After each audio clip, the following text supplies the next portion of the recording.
Advertencia, lo que viene a continuación es no apto para mentes aburridas. Las opiniones vertidas en este programa son de exclusiva responsabilidad de nuestra insaciable curiosidad. Señoras y señores, porque todo en la vida tiene su ciencia. Aquí comienza All You Need Is Love. El show de ciencia y tecnología más querido del mundo. Con la conducción del periodista Iván Rimaza. ¿Cómo están? Bienvenidos a una nueva edición del You Need Is Love, completamente en vivo del estudio 14 de TV USACH, el canal 50 de la televisión abierta, y también completamente en vivo por Radio USACH, la 94.5 FM. Nos volvemos a encontrar, pasó el 18, ya no hay excusas para decir lo vemos después de tal fecha, a menos que sea un flojonazo de aquellos, y bueno, lo vemos en marzo. Deberíamos empezar a instaurar eso, ¿no? Siempre lo vemos en la fecha próxima que viene a continuación. Ya lo vemos en marzo. No, pero aparte de eso, te recuerdo que siempre nos puedes ver tú también completamente en vivo, de lunes a viernes, no solamente por la radio y por la tele a las 11 de la mañana, sino que también por la señal de cable Zapping Mundo Pacífico a lo largo de todo Chile. Puedes encontrar la señal de TV USACH, y si es que estás fuera de Chile o para ti pasó de moda esto de ver televisión en vivo, bueno, también está lo digital, YouTube, Spotify, en todos esos lados nos puedes encontrar grabados los capítulos para que los revises cuando se te antoje, completamente on demand.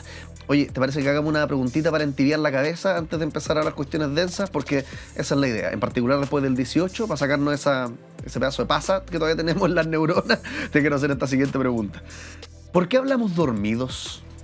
¿Por qué hablamos dormidos? ¿Has dormido alguna vez con alguien que te despierta a la mitad de la noche hablando mientras duerme? Sí, porque una cosa es roncar, pero la otra ya es ponerse a hablar derechamente, ¿no? A este fenómeno los científicos le dicen somniloquía. Es una fusión de dos voces latinas, somnus, que en latín significa sueño, y loqui, que es hablar. Y para entender la somniloquía, tenemos que saber que dormir no es como apagar un interruptor de luz nomás.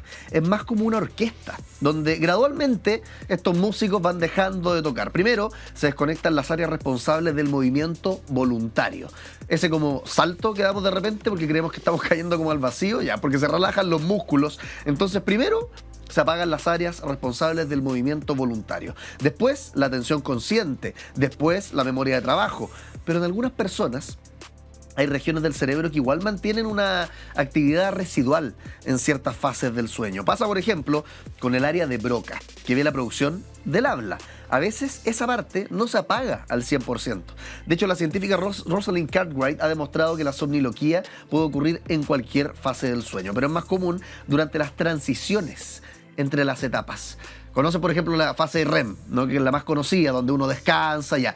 Pero más allá de si es en la fase REM o en otra, es en la transición entre estas fases. Y durante el sueño profundo, que justamente es el REM, la gente tiende a hablar en palabras sueltas o frases confusas, pero durante el sueño REM se pueden tener conversaciones completas. Eso sí, no todos hablan dormidos, y de hecho hay varios factores que influyen. El estrés, la falta de sueño, la fiebre. Y técnicamente hablar dormido, la somniloquía, no es una enfermedad, no es una patología, pero sí es un trastorno del sueño. O sea, la gente que habla dormida no necesariamente tiene problemas de salud. Lo fascinante es cómo esto de hablar dormido se puede relacionar con entender qué es la conciencia. Porque sin estar conscientes, podemos producir lenguaje coherente, responder a estímulos. ¿Cuánto de lo que decimos necesita conciencia? ¿Somos responsables de lo que decimos mientras dormimos, por ejemplo? ¿Inconscientes? La mayoría diría que no. Entonces, ¿qué es estar consciente realmente? ¿Tener control de lo que estás haciendo? ¿Poder recordar lo que hiciste a posteriori? ¿O solamente estar despierto? Acá empieza All You Need Is Love. Te escuchamos. Esto es Conexión Cuántica.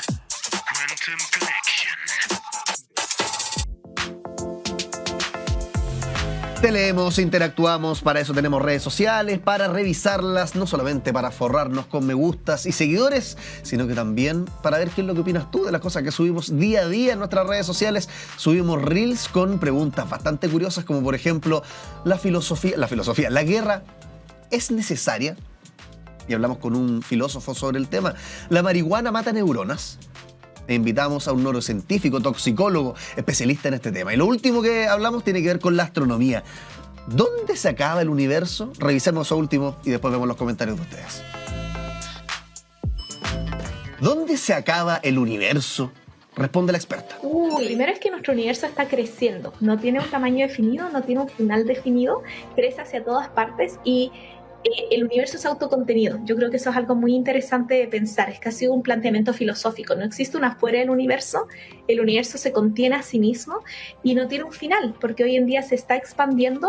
Lo vemos como un espacio infinito, un espacio que está creciendo y que tampoco sabemos, de nuevo, hacia dónde crece o cuál es la dirección. Si yo incluso agarrara una nave y voy a la velocidad de la luz más rápido que la expansión misma del universo y llegar al límite, ¿qué onda? No, ¿se sabe algo de aquello? Yo creo que hay ciertas definiciones o ciertos límites que quizás entran muy en lo humano y en la manera en la cual nosotros pensamos las cosas, pero que para el cosmos, que es algo que está en expansión, algo que es autocontenido, algo que crece y que crea espacio-tiempo, son reglas distintas, ¿no? Son reglas que tratar de llevarlo a lo humano y a nuestras concepciones del día a día, nos fallan esas definiciones, ¿no? Nos falla esa definición del límite del universo porque no hay un límite. Y eso es algo que rompe un poco nuestra percepción de que todo tiene que ser finito. El universo no es finito, es infinito. Parte de las conversaciones que tenemos día a día ahí en nuestras redes sociales, tú nos puedes seguir. De hecho aparece un código QR aquí abajito a la derecha de tu pantalla, tú lo escaneas y como si fuera un restaurante con un menú con platos carísimos, ya nosotros tenemos respuestas gratis, completamente gratis, a las preguntas más curiosas que se te puedan ocurrir. Hablamos de distintos temas, por ejemplo, de hecho hace poquito hablamos de drogas y los centros de rehabilitación. ¿Cómo son los centros de rehabilitación en nuestro país? Nos contaba una anécdota nuestro invitado Pablito Recupera, se llama, lo puedes buscar en las redes sociales, muy interesante por una parte, pero por el otro también, como le dicen los gringos, chilling. No sé cómo, así como que te da escalofríos escuchar la anécdota, porque nos decía, claro, que uno entraba, o él lo tocó, de hecho, para rehabilitarse de pasta base. Él es psicólogo hoy día y se dedica justamente a rehabilitar gente. Pero cuando él pasó por este periodo, te humillaban, te ponían como en un lugar al medio, te gritaban cuestiones, te tiraban harina, huevos, un vaso, un papel, digamos, un tarro con basura, con papeles cochinos. Era como el condicionamiento más clásico, ¿no? Que en los 90 estaba completamente normalizado, pero por suerte hoy día va cambiando. Así que mira, esas y otras cosas, vamos a ver los comentarios que nos dejaron en el reel ahí de la Tere Paneque, porque estábamos hablando del universo y tiene sus 15 segundos de fama, por supuesto, en las pantallas de TV USACH. Te quiero mucho, Tere, dice alguien, le manda un corazón, muy bien, tenemos una persona famosa que recibe amor. Nadie me dice te quiero mucho, Iván. ¿Ah? Extraño un poco esos comentarios. Ya, el universo es lo mismo que la mente, dice una persona. Los dos solamente crean y quizá uno que otro agujero negro y cosas que todavía no conocemos, como las redes neuronales inconexas. Cacha la mansa, hola. Pipe Po, que nos escribe también en el Instagram de TV USACH. Increíble información. Le mandamos un abrazo a todos ustedes que comentan y tienen sus 15 segundos de fama. Sigamos con más, ¿te parece? All You Need Is Love. Y ahora, ¿quién podrá explicarnos?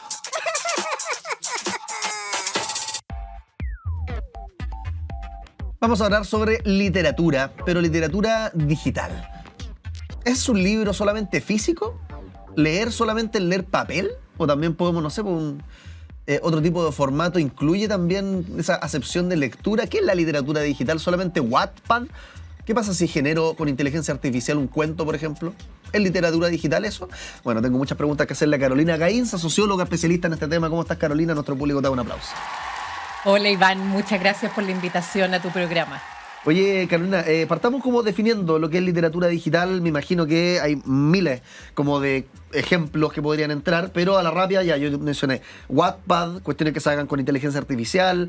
Si yo subo un poema a Instagram como una foto, puede ser eventualmente, asumo, fanfiction, no sé. ¿Cuáles son los más populares cuando uno habla de literatura digital? Mira, la definición de literatura digital, a pesar del corto tiempo en el cual se ha empezado a investigar, las primeras obras de literatura digital datan de fines de los 80, ya. Pero a pesar de eso, del corto antes tiempo... del internet incluso, como masificado. Sí, como, claro. Entonces, efectivamente, la definición ha ido cambiando porque las tecnologías han cambiado muy rápidamente. De hecho, hace, no sé, 10 años atrás no hablábamos de literatura digital con inteligencia artificial. Obvio. ¿Ya? En la literatura digital se definía hace 10 años atrás como literatura creada para ser leída en la pantalla de un dispositivo electrónico. Ya. en tu celular, etcétera. Pero que no es un libro que tú vas pasando una página a otra, sino que son hipermedias, por ejemplo, que tú vas saltando de un link a otro o de un texto a otro. Hoy día encontramos eso, pero también la literatura creada con inteligencia artificial, que muchas veces se publica en libros. Wow. Entonces, hay como una vuelta también a que la literatura digital tú la puedes, se redefine, ¿ya? Pensando en la relación de creación, de escritura entre lo humano y la tecnología. Entonces ahí ya no es el formato que era lo que definía la literatura digital al principio, sino que hoy día es la relación humano-máquina, podríamos decir. Y en la literatura digital, uno podría decir, es inherente como la autogestión, porque yo asocio la literatura digital mucho más como eso, ¿no? Como a personas expresándose en redes sociales, pero no necesariamente está, no sé, Penguin o Planeta detrás de gran parte de la literatura digital que uno puede encontrar, o sí, no sé. Lo que pasa es que las transformaciones que han ocurrido en la literatura con la entrada de las tecnologías digitales son muchas, y una de ellas es la autoría. Ya. Entonces, antes podríamos decir que quienes lograban llegar a una editorial eran los que eran publicados y se hacían famosos. Hoy día no, po. Hoy día tú encuentras literatura en Wattpad, literatura en redes sociales, alguien que hizo una novela con inteligencia artificial y la subió a alguna plataforma y se hizo popular. Entonces, hay muchas formas de creación en las cuales hoy día está esta idea, que también estuvo durante el siglo XX con la masificación de otras tecnologías, de que hoy día cualquier persona puede escribir. No necesitas ser un erudito o tener este aura de escritor o de escritora para poder publicar una novela o un poema, etcétera. Y como tú mismo mencionaste, existen múltiples formatos. O sea, desde la literatura, la twitteratura, que se llama, claro. ya hasta... Qué bonito concepto. Claro, la twitteratura, la poemas sobre todo en Twitter, claro, y con esa cantidad de caracteres que tiene, y también existen miles de otros tipos de formatos, sobre todo con inteligencia artificial. Ahora, lo que me llama la atención es que no se escribe, asumo, igual la literatura digital que la literatura física, ¿no? Hay varias, no se escribe y no se lee, no se consume de la misma manera. Tú ya mencionabas ahí la twitteratura, obviamente ahí hay un pie forzado en cuanto a la extensión, pero siento que todas las versiones o ejemplos que podemos pensar de literatura digital van a tener un pie forzado o incluso una ventaja respecto de escribir en papel, ¿no? Cambia cómo se escribe, cambia cómo se consume. O sea, yo creo que cambia todo. Y eso es como lo interesante, creo yo, de todo lo que está ocurriendo con la revolución tecnológica que estamos viviendo así como muy corto periodo de tiempo. Es que todo se redefine, desde preguntarnos qué es la literatura. Nosotros asociábamos la literatura a, tú también lo dijiste al comienzo, a la imprenta, a una forma de lectura, a una lectura lineal, ¿no? Sí. Hay una historia con un principio, un desenlace y un final, y que tú leías pasando una página a otra, ibas y comprabas el libro, etc. Hoy día, la forma de lectura, es decir, el cómo tú consumes la literatura, cambia. Primero, cambia dónde. ¿Ya? No necesariamente es que tú vayas a una librería y compres, sino que también puedes bajarla de internet, etcétera, etcétera. ¿Cómo lees? Porque muchas de estas obras tienen hipertexto, hiperlinks. Entonces tú puedes ir, no sé, salirte de la novela o del poema e irte a otro lugar, ¿ya? O estar leyendo algo que fue escrito por un no humano, que fue una inteligencia artificial. De hecho, hace poco te voy a contar algo que creo que también es como un tremendo cambio para las humanidades mismas. En enero del 2025 apareció un libro que se llama Hipnocracia, escrito por un filósofo coreano. ¿Ya? Y empezó a llamar la atención, era muy bueno el libro y todo, y se descubrió que resulta que esto era un personaje inventado y que el libro había sido escrito de filosofía, tipo como Byung-Chul Han, que está de moda hoy día, había sido escrito por una inteligencia artificial. Y nadie de los humanistas que leyeron el libro se habían dado cuenta. ¿Esto era digital o había salido una editorial? Tradicional. Tradicional, impreso, con la foto de la persona y todo. Y había sido una especie de performance de otro filósofo, que es un filósofo italiano real, que había escrito esto con una inteligencia artificial.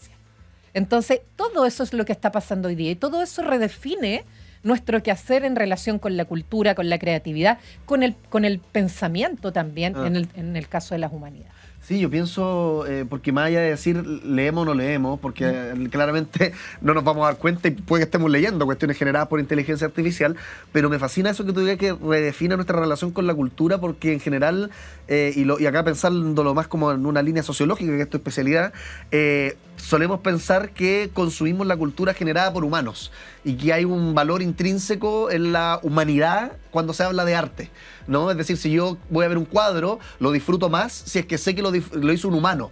Está como esa idea, no sé si es real o no. Pero cuestiones como esta nos dicen que, chuta, al final entonces quizás lo que disfrutamos no es tanto la humanidad, sino que una buena historia o es una buena literatura. Es bien, yo creo que nos tensiona harto porque tenemos que dejar de lado ese paradigma como de, ya, pues de repente da lo mismo si lo hizo un humano o no. Y no sé si todos estamos listos como para dejar ir esa idea. O sea, hoy día nosotros estamos accediendo a muchas cosas que no son hechas por humanos. Sí, po. O sea... El arte es donde más como que genera atención, por eso lo digo yo. Exacto, en el arte es donde más genera atención. Porque, y por eso yo decía, en la creatividad era como la frontera en la cual creíamos que las máquinas no habían entrado y que era una cuestión puramente humana. Claro. ¿Ya? Sí, porque el Excel para el trabajo, humana. que me lo haga, me da lo mismo. Pero que me haga un cuadro, que me haga un libro. Claro. O que escriba filosofía. También Claro, el ámbito del pensamiento crítico era todavía un eslabón humano. Entonces, que hoy día tengamos inteligencias artificiales con las cuales, porque por sí solas yo diría, o sea, lo pueden hacer por sí solas, pero creo que todavía no alcanzan un cierto nivel de complejidad, al menos en lo que yo he visto. Pero sí en la co-creación, en el co-trabajo con estas inteligencias artificiales, pueden ser muy útiles para abrir ciertos espacios de reflexión que quizás no se nos habían ocurrido. El ser humano finalmente, y que es la corriente en la cual yo trabajo, ya que es el poshumanismo, el ser humano siempre ha dependido y ha sido influenciado y afectado por la tecnología. Siempre. O sea, pensemos en la revolución industrial. Hubo un cambio gigantesco, ya en todo nivel. Hoy día está ocurriendo algo similar. Lo que pasa es que hoy día tenemos tecnologías que entran al ámbito del pensamiento. Esa es la diferencia con las tecnologías anteriores. Y efectivamente, que es algo que está en discusión, vamos a tener que asumir quizá una forma de relación con la tecnología que es de colaboración, ¿ya? Y no de sumisión, que es la que estábamos acostumbrados y que va un poco por la línea que tú planteabas, ¿no? Claro. ¿Cómo ha afectado los hábitos de consumo en la literatura digital? Porque uno tendría a decir, la literatura digital se pone de moda, lo estoy poniendo en palabras muy vagas, ¿no? Y vamos a dejar de leer libros en papel. Pero mi intuición me dice que de repente puede ser circular también la cuestión. O sea, alguien que entra por este lado que podría ser más fácil o más democrático, más accesible, puede terminar después fascinándose por la literatura, comillas, tradicional. Ahora, también esta pregunta viene otra entre medio, como ¿qué tanto tenemos que dividir literatura digital de literatura física y por qué no decirle literatura a todo nomás? Claro. Mira, hay varias cosas ahí en tu pregunta. Uno es que efectivamente una no reemplaza a la otra, sino que hoy día lo que vemos es una convivencia. Y todavía todavía sigue siendo predominante la literatura en papel, la literatura tradicional, llamémosla. Análoga, claro. Sigue siendo predominante. Lo que pasa es que hoy día lo que ha habido, hemos visto varias cosas. Uno es una diversificación de los formatos de lectura. ¿Ya? Entonces la gente lee en papel, pero lee también en sus dispositivos electrónicos. Todos leemos en el celular, en la tablet, etc. ¿Ya? Otra cosa que también ha ido apareciendo es la experimentación literaria. ¿Ya? Y no sabemos si la literatura digital hoy día no es masiva. Pero quizás en un futuro puede serlo. Quizás en un futuro vamos a empezar a tener libros que y de hecho hoy día existe, ¿no? Vamos a una librería y, por ejemplo, así como hace unos años atrás aparecía este libro fue éxito en Wattpad, ¿ya? Y se vendía muy bien. Quizás ahora van a empezar a aparecer este libro escrito por una inteligencia artificial ha sido un éxito. Y van a convivir con lo humano en las librerías en papel, ¿ya? Y lo otro es esta idea de que la gente no lee. La gente sigue leyendo. Lo que pasa es que está leyendo en distintos formatos, de distintas maneras, ¿ya? Entonces, claro, si en las encuestas se sigue preguntando, ¿usted lee un libro? ¿Cuál fue el último libro que leyó? ¿Ya? ¿Y cuántas páginas lee al año? la gente quizás va a decir mucho menos de lo que realmente lee, porque a lo mejor lee en otros formatos, de otra manera. Eso es lo que hoy día la investigación tiene que escudriñar. ¿Cómo está leyendo la gente? Hay varias investigaciones al respecto, pero yo creo que falta más investigación en eso. Oye, ¿y qué es lo que nos interesa cuando se habla de literatura digital? Porque yo vi que tú trabajaste con una cartografía de la literatura digital.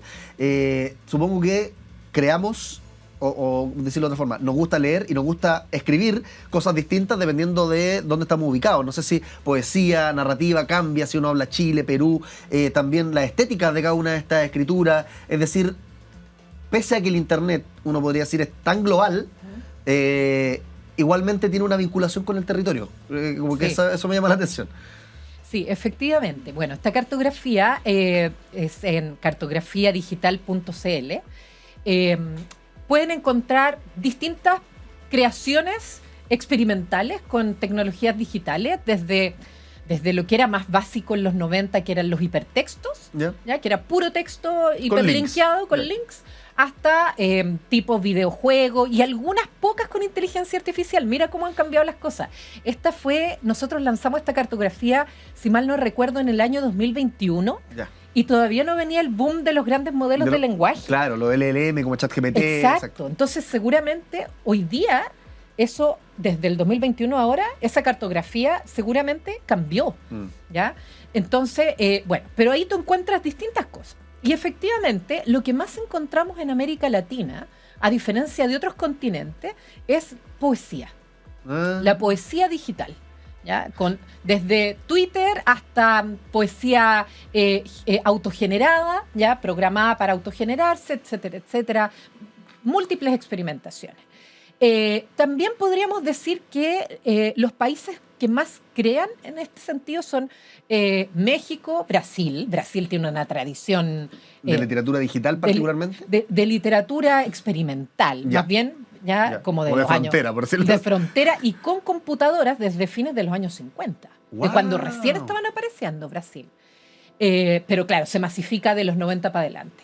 Chile, México, Brasil, Colombia, Argentina, Chile. Somos los que más tenemos, pero predomina en todos estos países, diría yo, menos en México quizá, la poesía. En México vemos más cosas de narrativa, cuento corto. Ya. Oye, ¿te habrás dado cuenta, Carolina, que tenemos en este programa preguntas fascinantes, pero también tenemos juegos? Como Muy por bien. ejemplo, La pecera. y en esta La pecera, pecera. no hay que Ya. asustarse, está llena de papeles. No, Tú fuiste no. subsecretaria, te enfrentaste a dilemas mucho más grandes que una pecera.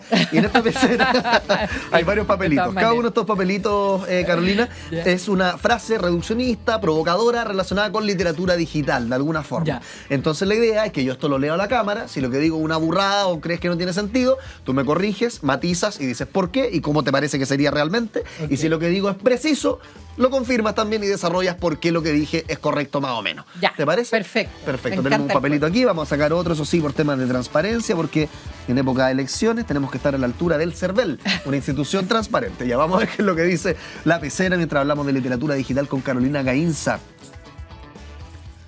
Los memes son literatura.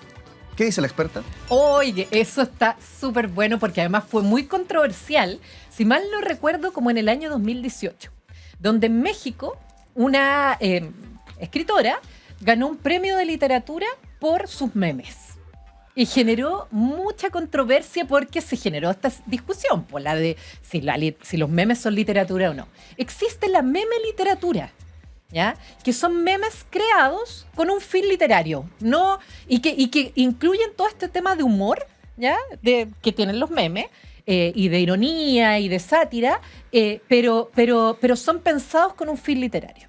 Existe el género de la meme literatura. Así que sí, yo diría que sí son literatura los que están pensados para aquello. Y que es genial porque esto refuerza esta idea de que la literatura digital sirve un poquito para democratizar aquello que en la literatura análoga de repente genera más distancia. Tú decías, en la cartografía digital lo que más predomina es la poesía y que de repente, de nuevo, en lo que muchas veces genera distancia en el libro de papel. Y lo mismo con los memes, como que a través de la literatura digital entonces se incentiva la lectura de otras formas, quizás como no estábamos acostumbrados previo a los 70, por decirte algo. Exactamente. Además, piensa en términos pedagógicos. O sea, los chiquillos en el colegio, las chiquillas leen una novela y la profesora les dice, a ver, creen memes literarios. Y de hecho, y se ha hecho, y han salido cosas maravillosas. Entonces, también, como te decía, todo esto pone en cuestión qué es la literatura, cómo leemos, y finalmente también qué es la calidad literaria. Entonces, los memes, la meme literatura, o la tuiteratura u otras, finalmente nos hace pensar sobre que la creación es infinita y que la literatura no tiene límites o fronteras, sino que está siempre expandiéndose y redefiniéndose. Carolina Gainza, socióloga, especialista en literatura digital, le damos un aplauso. Muchas gracias por estar en el programa, Carolina. Que esté muy bien. Gracias, Iván. Muchas gracias a ti. Seguimos con más, ¿les parece? All You Need Is Love. La máquina del tiempo.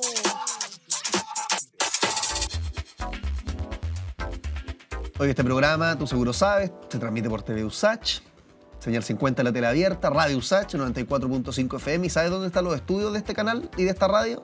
En Estación Central. Estamos en la USACH, al frente del barrio Meix. ¿Cómo habrá sido ese barrio Meix? Todo el comercio en la antigüedad. ¿Cómo ha cambiado el comercio con el tiempo? Viajemos en la máquina del tiempo para descubrirlo. ¿Cómo eran los comerciantes en la antigüedad? Bueno, al principio, de hecho hasta el siglo V después de Cristo, lo que principalmente aparecía era el trueque. Seguro lo has escuchado, las principales formas de comercio era el trueque, donde los bienes eran intercambiados directamente sin uso de dinero. Por ejemplo, te cambio una herramienta por comida, o al revés. Los mercados locales también eran muy importantes. Los comerciantes solían operar en mercados locales o bazares, donde se intercambiaban bienes como metales, cerámicas, productos agrícolas. Empezaron a aparecer rutas comerciales también en la antigüedad, como la ruta de la seda. ¿Y para qué diablos servía la ruta de la seda? Era un camino que era como el ideal para facilitar el comercio entre distintas civilizaciones muy distantes, porque no habían vuelos directos en Latam, como hoy día. Así que había que buscar rutas específicas en los mapas que permitiera, como por ejemplo el caso de la seda, intercambiar este tipo de bienes. China, India, el Imperio Romano tenían un montón de estas. Las monedas también empezaron a aparecer, pero de manera tardía. Antes aparecieron otros tipos de dineros, por decirlo así, ¿no? El uso de monedas comenzó en el siglo 5, 6, 7. Séptimo antes de Cristo en Lidia, actual Turquía, lo que facilitó las transacciones comerciales, estableciendo un medio de intercambio estándar. En la Edad Media apareció el feudalismo, y con ello, los señores feudales, podríamos decir, también son los precursores del sistema que hoy día nos rige, que es el capitalismo, de alguna manera, ¿no? De una manera evolucionada de lo que fue el feudalismo en la Edad Media. Y el feudalismo, en esa época, el comercio estaba principalmente limitado a zonas locales por este sistema, con los comerciantes, operando principalmente dentro de un feudo o un reino. De hecho, los comerciantes se organizaban en gremios o asociaciones que regulaban la calidad, el precio y las condiciones del comercio. Vamos a hablar después de la pausa, de hecho, sobre los sindicatos, la percepción que hay de los sindicatos en nuestro país. Y mira cómo nos aparece acá a propósito de los comerciantes, el hecho de que se asocien les permitió también regular sus condiciones laborales. Ya en la antigüedad, los bancos medievales existían también. Los primeros bancos comenzaron a surgir en ciudades como Venecia, Florencia, donde los comerciantes necesitaban métodos para financiar expediciones, manejar pagos a larga distancia, etc. En la actualidad, desde el siglo XVI en adelante, con la revolución industrial cambió todo. La invención de maquinaria, la expansión de fábricas, permitió una producción en masa, lo que transformó el comercio global, fomentó también el intercambio de productos a gran escala. Conocemos ahora el comercio electrónico, ¿no? Estamos hablando de la literatura digital. Bueno, con el comercio pasó lo mismo. Se pasó de lo análogo a lo digital. Lo que yo, ponte tú, después de la pandemia, si es que antes de la pandemia ya usaba harto comercio digital, después de la pandemia como que ya no he pisado un mall, la verdad, en mucho tiempo. Y la globalización también hizo que el comercio con acuerdos internacionales facilitara el intercambio sin fronteras. Tenemos ya tecnologías, de hecho, avanzadas, el blockchain, criptomonedas, la inteligencia artificial. Mira cómo las ideas y las tecnologías del comercio han ido evolucionando a lo largo de los siglos. Pasar de lo que en la antigüedad era simplemente el trueque, cuestiones físicas, intercambiar sin dinero, a la invención del dinero. Y ahora el dinero incluso está en el éter. El dinero es imaginario. Todo es un concepto que hemos creado y seguimos intercambiando, pero bajo esa lógica de la tecnología. ¿Te gustó? Espero que sí. Si no, nos dejas tus reclamos ahí en las redes sociales. No hay problema, los leemos en otro momento. Nos vamos a una pausa y seguimos con más. All You Need Is Love. Hagamos la corta. Ciencia al paso.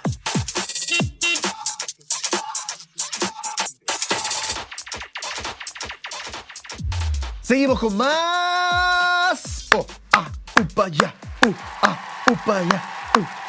Upa ya. Les voy a contar una noticia. Yo hago esa... Es como para subirme el ánimo también. Es que venimos del 18. Entonces, sí, me dice acá la directora del programa si es que me siento bien. Sí, chiquillo, estoy completamente sano. Aunque de repente pareciera que la locura me domina. Me domina, pero yo creo que es una manera de... ¿cómo dicen los gringos? De copar, como el coping, de enfrentar la realidad. Sí, una manera de enfrentar la realidad. De repente que se te vayan las cabras para el monte por un segundo está bien y después retomamos la formalidad, ¿cierto? Así que retomemos la formalidad y les voy a hablar un poco de ciencia. Una noticia que viene de Japón. ¿Tiene la inteligencia artificial un sueño? En este caso, un partido político en Japón quiere que un pingüino chatbot sea su líder. Por favor, Japón. Por favor, Japón, basta de sorprendernos. Yo me acuerdo, los comerciales de Japón son espectaculares, ¿no? Pero de Japón también nos hemos enterado cómo personas se están casando con robots o con avatares. Ya vamos a llegar eventualmente a ese capítulo de Black Mirror, que de hecho es el primero de una de las temporadas. ¿Se acuerdan que hay un político que le hacen como tener relaciones con un cerdo? Ya, la verdad es que no me sorprendería que esto pareciera de Japón, siempre innovando en lo que a ética, moral, experimentalidad se refiere. Y en este caso, el partido emergente Camino al Renacimiento, así como se llama, reveló planes a principios de esta semana para instalar un pingüino chatbot, es decir, como un pingüino ChatGPT básicamente, como su líder de inteligencia artificial después de que los decepcionantes resultados electorales impulsaran a su fundador a renunciar al mando. Imagínate que un partido te voy a contar la historia primero y después te hago el paralelo acá en Chile. El candidato humano, Koki Okumura, ganó la carrera por el liderazgo, pero el estudiante de doctorado, que de hecho se especializa en investigación de inteligencia artificial, anunció en una conferencia de prensa a principios de esta semana que tiene otro plan. El nuevo líder será la IA, dijo Koki Okumura, estudiante de 25 años de la Universidad de Kioto, describiéndose a sí mismo, al humano, como su asistente. Entonces renunció al mando y se quedó ahora este pingüino chatbot. Es como, imagínate, de repente, no sé, Evelyn Matei, que hoy día va tercera en las encuestas, dijera, no, ¿sabes qué? Yo ya no estoy para estas cosas. Sí. No, señor. Vamos a sacar al chatbot Longueira. Vamos a sacar al chatbot, no sé, al chatbot Jirafa. Al chatbot Jirafa, y él va a ser ahora el representante. ¿Y usted, candidata a Matei, qué va a hacer? No, yo voy por detrás nomás. Sí, yo soy el asesor de campaña. Ustedes voten por el chatbot Jirafa. O el chatbot Longueira, no sé cómo les gusta ponerle. Bueno, la nueva figura decorativa va a adoptar la forma de un pingüino avatar, un guiño al amor que tienen los japoneses por los animales. Sin embargo, no se va a presentar como candidato a las elecciones, ya que la ley electoral exige que los candidatos sean ciudadanos japoneses. ¡Buh! ¡Qué aburrido! Yo quería ver... No, en realidad, menos mal, porque si no la payasada ya a qué nivel está llegando. Pero imagínate que la ley le hubiera permitido, hubiéramos tenido un desenlace a esta historia. Ahora nos quedamos con las ganas de ver. ¿Serán los seres humanos lo suficientemente bobos como para votar por un chatbot? Bueno, cuando la ley lo autorice, veremos. Te digo una pista, va a sacar más de un 1%. Sí, si es que en algún momento se puede candidatear, te apuesto, porque entre los que votan de broma y los que votan en serio, de más que saca más que, no sé, Jocelyn Holt, por ejemplo. Seguimos con más. All You Need Is Love. El que sabe, sabe. Y el que no conduce. Vamos a hablar sobre los sindicatos, huelgas, paralizaciones laborales, cómo son percibidas en Chile en general. Yo diría de la guata, pese a que soy un fanático de toda esta instancia, más bien mal, pero hay un montón de beneficios que trae cada una de estas cuestiones. ¿Qué es lo que ha pasado? ¿Cómo hemos llegado a esta percepción de los sindicatos, de la huelga? Lo vamos a hablar con una experta en el tema, Francisca Gutiérrez, socióloga, investigadora también del COES. Francisca, te mandamos un aplauso a la distancia. Gracias por conectarte. ¿Cómo te va? Muchas gracias, Iván.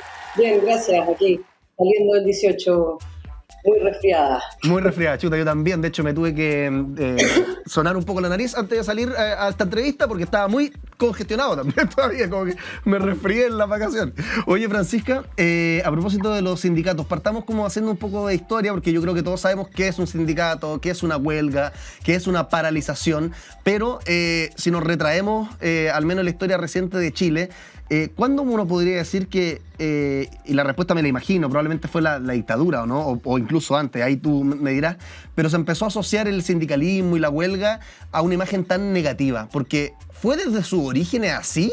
Los impulsores del sindicalismo, de la izquierda sindicalista, cuando empezaron a organizar a los trabajadores y aquello empezó a traer beneficios, me imagino en la revolución industrial, supongo que la gente estaba más feliz que molesta, ¿o no? ¿En qué momento esa percepción empezó a girar y por qué?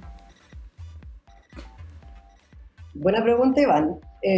Pero yo no sé si estoy tan de acuerdo contigo con decir que en Chile existe una percepción negativa respecto a los sindicatos. ¿Ya? De hecho, una de las cosas más interesantes que hemos observado en los últimos años es que ha habido un aumento de la confianza en los sindicatos. Incluso comparado con otros países donde los sindicatos son incluso más fuertes, más participativos y tienen más visibilidad pública, la confianza en los sindicatos en Chile es incluso más alta. Por ejemplo, que en Argentina, que en México, etc.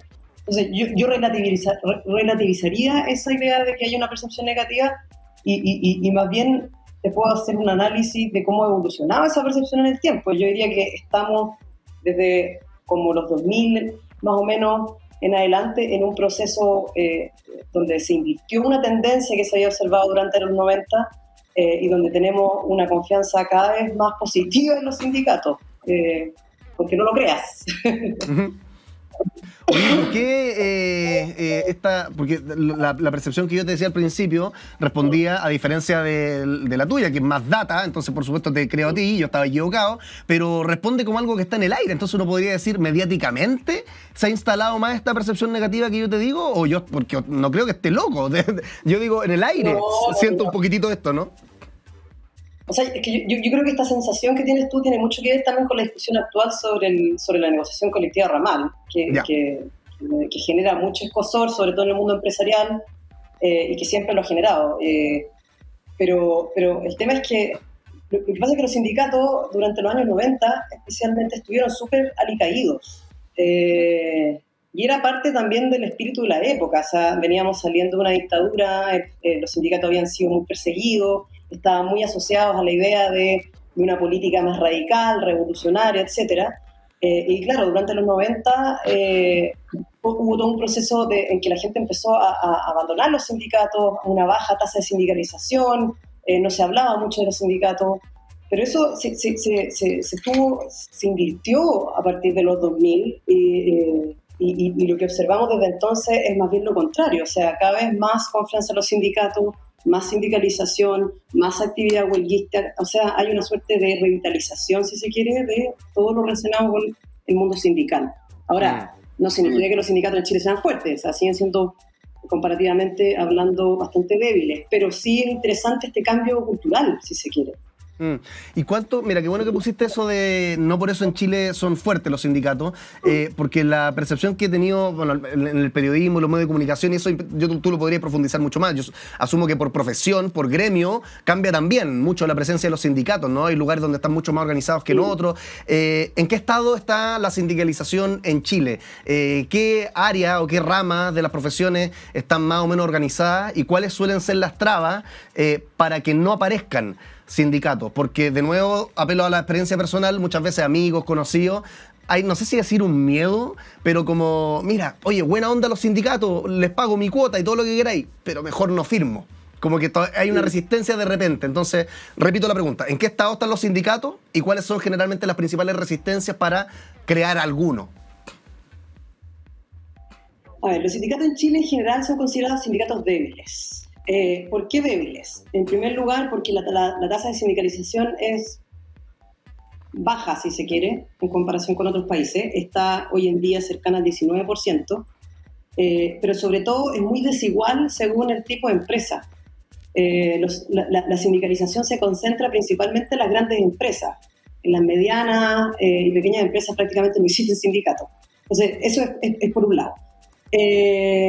También es considerado débil por otra razón que es menos discutida, pero que es fundamental, y es que el sindicalismo en Chile es muy fragmentado. ¿A qué me refiero con esto? En que en una empresa suelen haber más de 2 sindicatos, lo que evidentemente debilita el poder de negociación que tienen los sindicatos. Y además está fragmentado verticalmente, porque gran parte del sindicalismo chileno es un sindicalismo de empresa que no está asociado a una federación, que no está asociado a una confederación y mucho menos tampoco a una central sindical.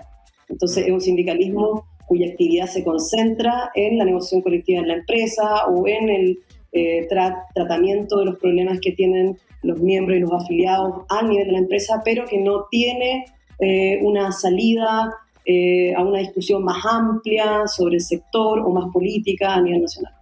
Y eso obviamente también debilita el sindicalismo porque un sindicalismo fragmentado, un sindicalismo donde no existe capacidad de movilización en torno a problemáticas comunes, es un sindicalismo que tiene poca incidencia en el debate como de cosas más estructurales y más institucionales. Oye, y la segunda patita que te hacía la pregunta, como de generalmente las cosas que distancian a las personas de sindicalizarse, son cuestiones, yo creo que la respuesta es ambas, ¿no? Pero ahí para desglosar, son cuestiones más bien como sistémicas, es decir, hay algo propio en la estructura del trabajo, la empresa, lo que sea, que desincentiva el sindicalizarse acá en Chile, o hay prácticas literalmente antisindicato activamente, digo yo, por parte de los empleadores, versus lo pasivo, que sería una cuestión estructural sistémica. Hay mucho miedo, o sea, efectivamente yo creo que ahí tu análisis fue bastante certero. Yo diría que la principal razón por la cual la gente no se sindicaliza o no participa activamente en los sindicatos y en las actividades sindicales es el miedo a ser sancionado por la empresa, el miedo a no encontrar trabajo después, o sea, y es un hecho, o sea, no es algo, generalmente una persona que ha pasado por un sindicato tiene muchas más dificultades después o sea, sobre todo si es que fue activo, digamos, tiene muchas más dificultades después de conseguir empleo. O puede eventualmente, cuando pierde el fuero, en caso de haber sido dirigente y haber tenido muchos problemas con la empresa, puede que sea después despedido, por lo mismo que tenga muchas dificultades. O sea, efectivamente el miedo yo diría que es una de las principales razones por las cuales la gente no se sindicaliza. Y eso es porque en verdad estamos en un país donde hay una cultura organizacional que tiende a ser súper autoritaria. Yo no estoy aquí hablando de malas o buenas intenciones, tampoco quiero hacer un juicio moral, solamente estoy describiendo. O sea, en Chile... ¿Sí? En las empresas estamos acostumbrados a que las decisiones vienen desde arriba y no hay una participación, ni hay mucho cuestionamiento, ni se invita mucho a participar a los trabajadores en esas decisiones.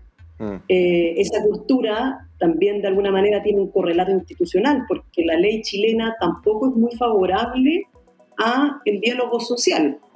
Por ejemplo, las reglas que norman la negociación colectiva establecen muy claramente que los sindicatos no se pueden meter en temas relacionados con la administración de la empresa.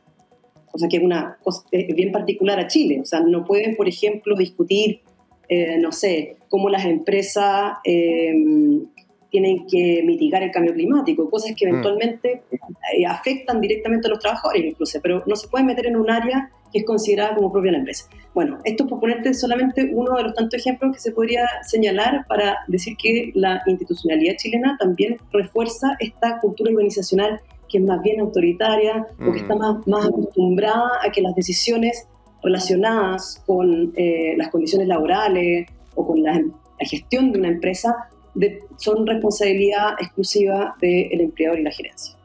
Es el modelo chileno, digamos. Oye, ¿y cómo se combate el miedo, Francisca? Porque yo tengo el caso, insisto, conozco principalmente colegas del medio de las comunicaciones, ¿no? Pero que muchas veces la legislación que tenemos que nos protege, ya sea el fuero u otros conceptos que, insisto, no manejo el detalle, pero entiendo que hay mucha legislación para proteger a aquellos que se sindicalizan, más allá de los tiempos y plazos, entiendo que hay una protección.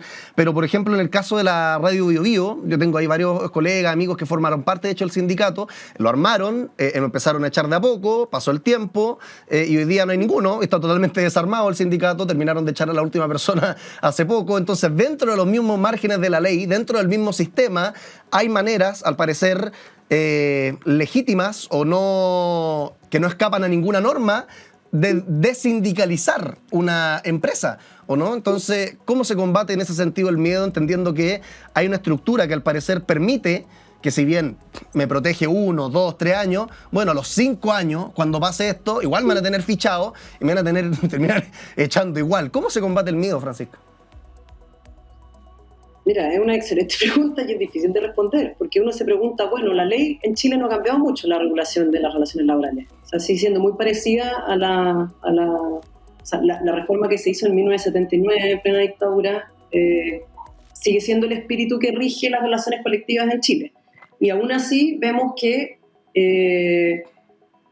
después de un periodo muy largo de sindicalización, de debilitamiento bien marcado del sindicalismo, hubo una suerte de inversión. No es que estemos como en un proceso de rehabilitación así evidente, pero sí hubo al menos una inversión de una tendencia que se había observado durante los 90. Entonces uno se pregunta, bueno, si no ha cambiado la ley, si siguen estando tan desprotegidos como antes los trabajadores, ¿por qué habrá cambiado? ¿Y por qué la gente está teniendo más confianza en los sindicatos y una leve tendencia a aumentar la proporción de personas que se afilian a un sindicato?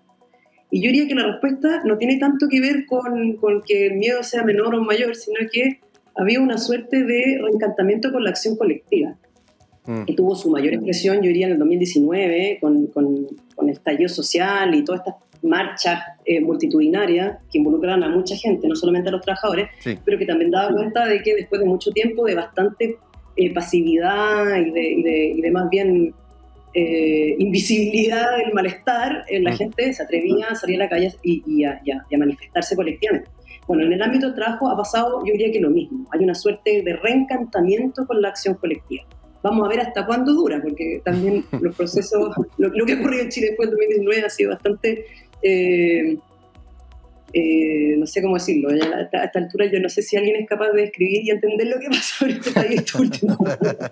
Oye, Francisca, para aumentar esta percepción positiva que tú dices que ha ido apareciendo el último tiempo, te quería hacer esta pregunta. Beneficios que tienen los sindicatos, beneficios que nos han traído las huelgas, las paralizaciones, hay montones, ¿no? Pero para poner 2 o 3 que se te ocurran, incluso recientes en Chile, porque a mí se me ocurren a la rápida, y yo creo que la gente lo tiene en la cabeza, vacaciones. O sea, antes de la revolución industrial no había vacaciones y trabajábamos literalmente todos los días y 18 horas al día y los sindicatos regularon eso. La ley de la silla, ¿no?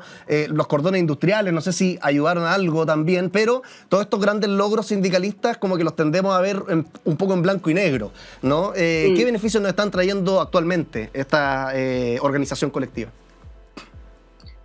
O sea que los sindicatos son fundamentales en varias áreas. Yo diría que uno podría como clasificarlas desde el punto de vista como social, económico y político. Desde el punto de vista social, los sindicatos, y en Chile eso está bien marcado, porque como son sindicatos de empresas, es principalmente a lo que se dedican. Tienen un rol importante de mutualidad, de prácticas de solidaridad. O sea, son los sindicatos, por ejemplo, en las grandes empresas los que organizan, no sé, una campaña para ayudar a las familias de los afiliados que sufrieron por los incendios en el sur. Son los sindicatos los que organizan también campañas para colaborar con sus miembros, etc. O sea, tienen un rol de mutualidad, de ayuda mutua muy importante.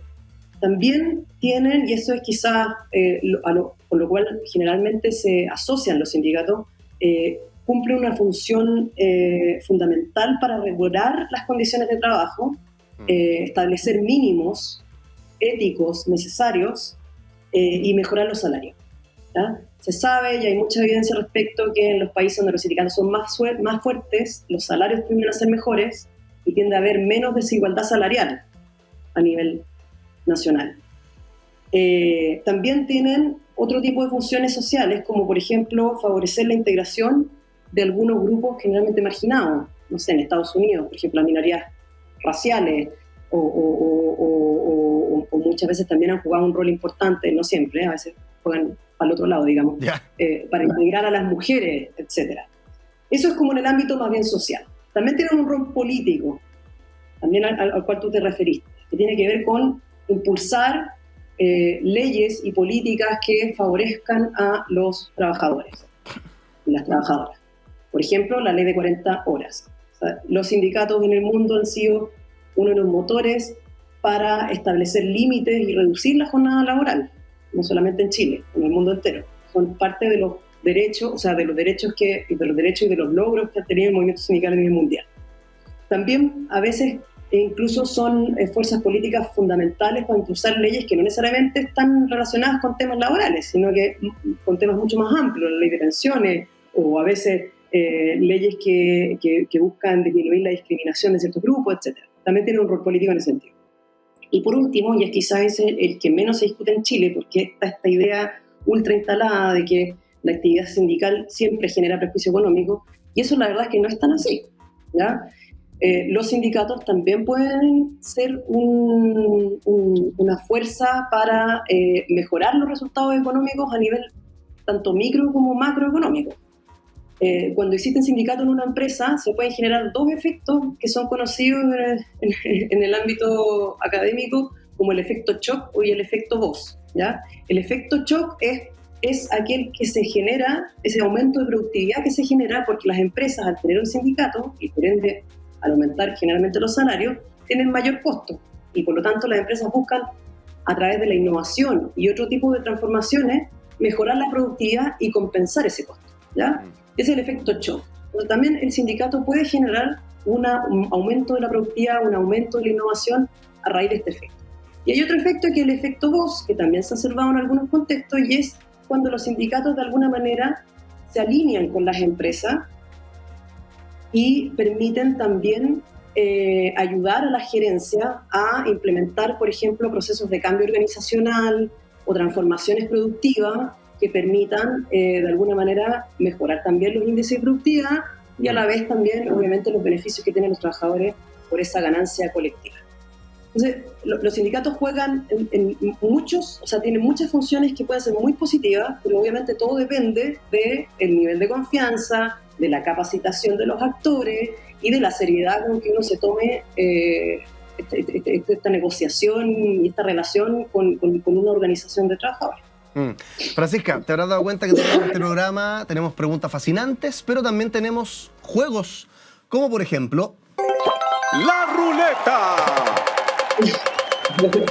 Y acá la tengo sobre mi escritorio de conductor de Late Show. Oye, ahora en Estados Unidos están echando, Trump está cortando conductores de Late Show como loco, así que espero que no nos corten a nosotros, pero por lo pronto, ¿de qué se trata la ruleta? La ruleta, cada uno de los colores, Francisca, se corresponde con una pregunta, una inquietud que tiene la gente sobre los sindicatos. Inquietudes típicas, pueden estar formuladas, de hecho, de manera reduccionista, de manera provocadora, de manera polémica, pero la idea es que cuando tú escuches esta inquietud, la respondas lo mejor que puedas, pensando en dejar tranquila a esta persona que pudiera tener esta inquietud. ¿Te parece que hagamos girar la ruleta, Francisca? Todo relacionado con los sindicatos. Ya, maravilloso. Vamos a la cuenta de 1, 2 y 3. Giramos la ruleta mientras conversamos con Francisca Gutiérrez, socióloga, investigadora del COES, especialista en organización colectiva, sindicatos, huelgas, paralizaciones y mucho más. Estamos viendo los mitos y verdades. Detrás de todo esto se detiene la ruleta en el color terracota, le voy a decir el día de hoy, que es como un anaranjado medio rojizo. Veamos qué pregunta se corresponde con el color terracota. ¿Los sindicatos protegen a los flojos? ¿Qué dice la experta? No, yo no creo que protejan a los flojos. Puede que en algunas situaciones sí lo hagan. Yo creo que es importante no satanizar a los sindicatos, pero tampoco romantizarlos. Los sindicatos son organizaciones de personas, al igual que otras organizaciones también tienen problemas internos. Hay problemas muy fuertes de democracia sindical en algunas organizaciones, es decir, grupos de trabajadores que se apropian de la organización y que no salen con nada y que no permiten la renovación y que tienen malas prácticas, etc. Pero también hay organizaciones que están apelando al bienestar colectivo y dirigentes que se sacrifican y que incluso finalmente tienen prejuicios económicos directos por liderar procesos de transformación que beneficien a todos. O sea, yo creo que como cualquier organización, los sindicatos pueden ser objeto de malas prácticas, pero también pueden ser grandes aliados de las y los trabajadores. Francisca Gutiérrez, socióloga, investigadora del COES. Oye, de hecho, una reflexión que me quedo y que no vamos a poder profundizarla porque se me acabó el tiempo, pero yo creo que, claro, mucha parte de este miedo de sumarse a un sindicato tiene que ver con que no sé quién diablos nos ha engañado, pero finalmente el 95% de la población, no solo de este país, sino que del mundo, somos clase obrera y vivimos en la ilusión de que hay como una clase media, ¿no? Que como que somos, no, si yo no pertenezco a la organización de los trabajadores, yo no soy de ahí abajo, y eso como que nos hace tomar distancia, nos creemos que somos un poco más de repente, cuando somos todos trabajadores, y esto ayuda a horizontalizar una cuestión que es muy vertical, que son las relaciones laborales. Sí, y hay cosas que yo quiero poner además, bueno, quizás como parte del cierre, pero también hay desafíos que tenemos como humanidad que requieren la participación de todos, y los sindicatos son un buen instrumento para eso. Estoy pensando, por ejemplo, en la crisis climática. Las decisiones que tomemos como especie respecto a esta gran crisis no pueden ser decisiones que se tomen en un grupo minoritario de gente o desde la elite, porque nos involucra a todos y a todas. Sí. Por lo tanto, también tenemos que buscar mecanismos de participación y de diálogo, y yo creo que los sindicatos, como organización colectiva de intereses, como agregación de intereses, es una excelente herramienta para representar intereses en estas discusiones respecto de temas que nos afectan a todos y a todas. Francisca Gutiérrez, ahora sí, socióloga, investigadora del COES, te mandamos un aplauso a la distancia. Gracias por conectarte con nosotros, que estés muy bien. Gracias a ti, Iván, y a todo el equipo que está detrás de este programa. Muchas gracias. Seguimos con más, ¿les parece, chiquillos? All You Need Is Love.